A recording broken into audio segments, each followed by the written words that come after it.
Hi, this is Kati Weeks, your independent, close to my heart maker, and I am joining in with the Makers with Heart to do another challenge this month.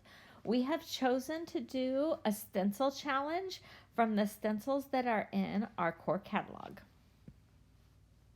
Getting ready to use from Stencil Pack 1, this large scrapbooking stencil pack. I'm going to use this last one that has all of these great borders on it. And I'm also going to be using peach cardstock and then the Tattered Rose and the Abandoned Coral for the Distress Oxide ink pads. And let me see. I'll also be using these, and I'll be using some texture paste as well, and some of our nice little tools that we've got there.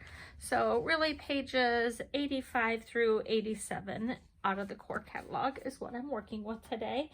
I've already prepped this and put down a hinge up top for my big stencil, and I have blocked off some that I am not going to use and added a little border here just because I want to make sure I don't go over when I am inking or adding my texture paste. So I'm going to start with my Tattered Rose and go through and make a line. So the look that I'm going for is a cable knit sweater. So if you have a cable knit sweater, you notice that some of the areas are kind of raised like this. And so that's what I'm going to use my texture paste for, is to give some of that effect. So let me pick this up after I get my first row inked up. And you see it there. I'm going to shift. And I'm going to come down about right there.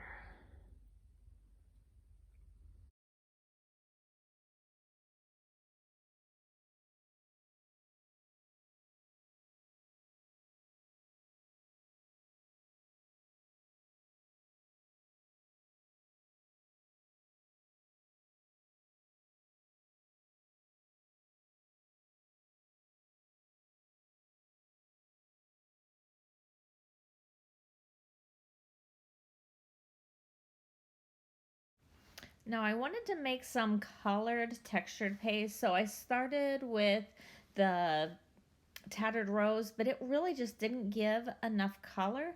So I tried the Abandoned Coral and it worked a lot better. And here you can see me mixing it up on my all-purpose mat and trying to get the right shade of what I'm looking for.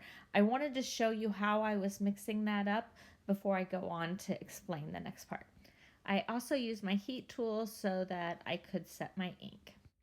Okay, so I have one of these all-purpose mats that's cut down, and that's where I have my mixture where I used the Abandoned Coral ink and the texture paste to mix up and get something so I can make that cable knit part of my sweater. And I'm using this design right here to make that. So let me show you what I've come up with. We're going to start clear down here on the cable knit sweater and put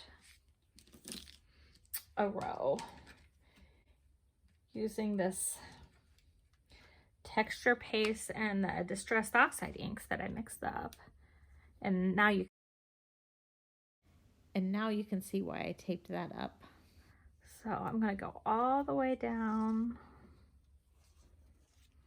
and try to cover that thoroughly.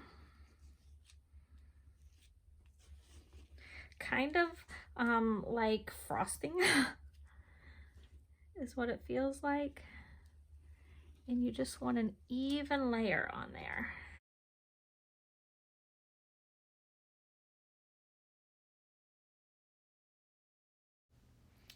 You will notice that I am doing every other row of the cable knit sweater. I'm actually going to do that all the way across every other row.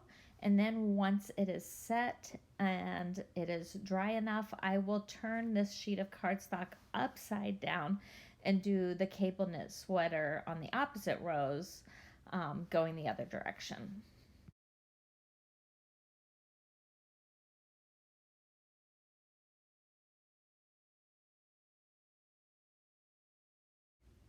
And you'll notice I have a little jar off to the side. I did not want this texture paste to dry out after I had it all mixed up. And so while I was letting the cardstock dry, I had put it into a little jar to try to keep it airtight.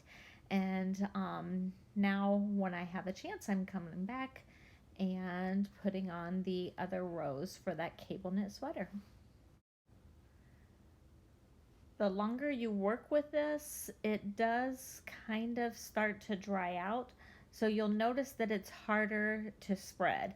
It doesn't feel as easy to spread like frosting as it did on the first few rows as it dried. So just be aware of that. You can always mix up more if you remember what you used and about the proportions that you used.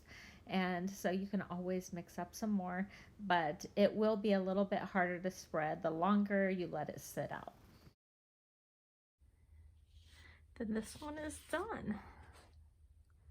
Isn't that fun? And you can see the texture. Okay, so now I'm working with the light side of the Mulberry cardstock, and I'm also using the Embroidered Borders stamp set and the Mulberry ink, and I am just stamping like 4 of those stitched areas across at a time and filling up this sheet of cardstock.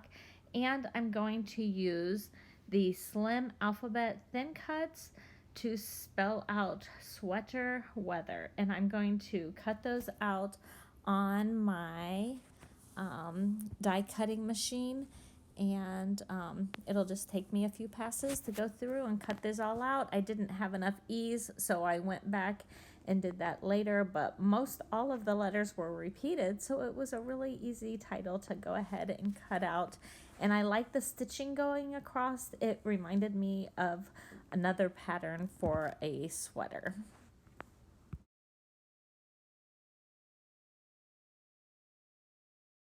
And then I'm going to pull out this thin cut from Pumpkin Spice Scrapbooking. It's a retired set that we had, but it was the sweater that I could find that we most recently carried, and I cut that out of some of that striped stamped paper as well as some plain Mulberry cardstock, and I cut it out on both sides of the Mulberry cardstock, the light and the dark side. And while I was at it, I went ahead and cut out some sweaters from some other scrap paper as well. So here's a sneak peek of those letters. I think they turned out pretty nice. Okay, next I'm going to go back with those stencils, and you notice that I have cut them apart from the other ones.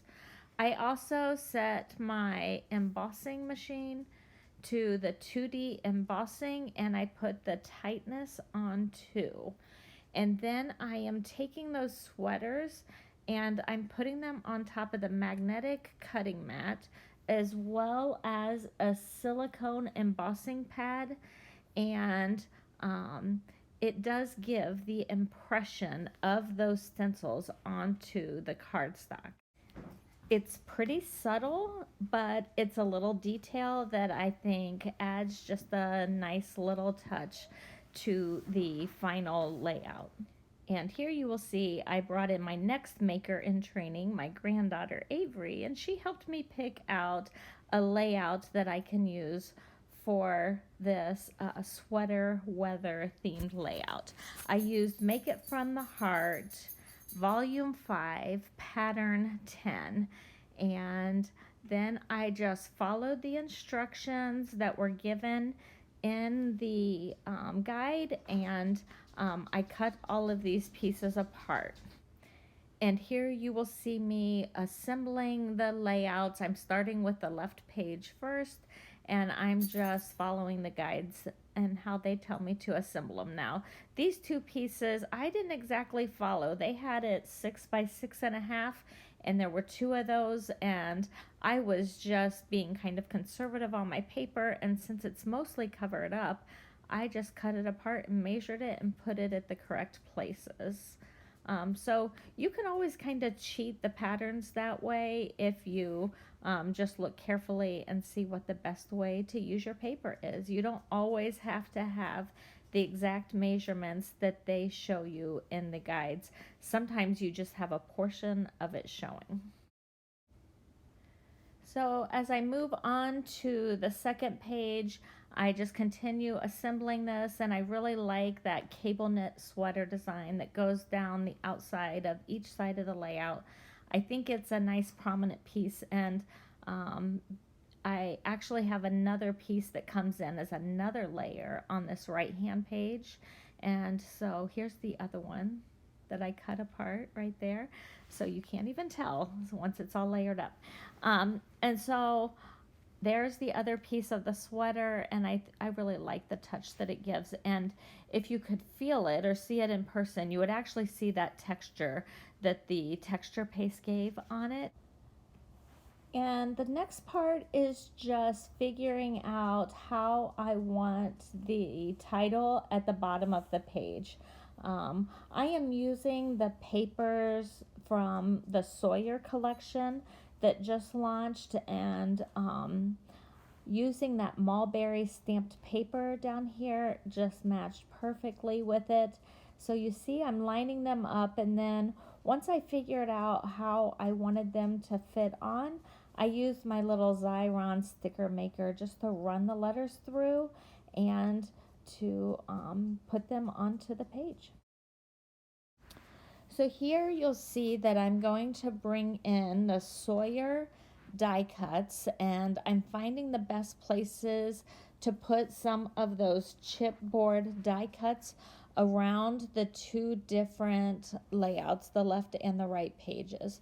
And I found some nice elements that I could pull out of there. And I also had the sweaters that I had cut out, and some of them I even stamped using that pumpkin spice scrapbooking stamp and thin cut set. And I just layered them up, and I found like two places on the left hand side to do a cluster, and then one place on the right hand page that I could do a cluster, so I could keep that visual triangle going.